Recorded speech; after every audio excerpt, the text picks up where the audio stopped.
Malava. Bwana Yesu asifiwe. Nyonyesheni kwa mkono. Bwana Yesu asifiwe. Sisi tunataka kuambia rais wa Jamhuri ya Kenya ambaye ni Commander in Chief. Sisi kile tunataka watu wa Kakamega, na niwaulize watu wa Kakamega, mnataka maandamano ama barabara? Watu wa Kakamega, mnataka stima ama maandamano?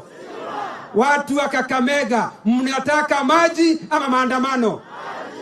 Sasa sisi tunawaambia wale watu wa vitendawili, Your Excellency, wakienda maandamano kwa sababu ulipatiwa upanga, sword, wewe ugongeshe upanga chini, wakora wahame.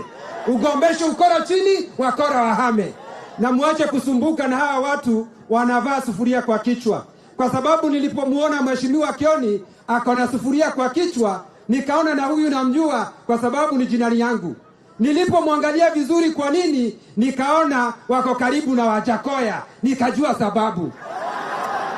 Kwa hivyo tumekuwa tukiwaangalia na tunajua shida zao. Shida yao ni moja tu.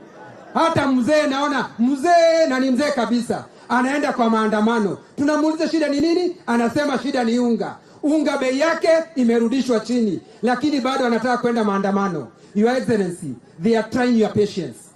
They are trying your patience. Na because we know you are a good person.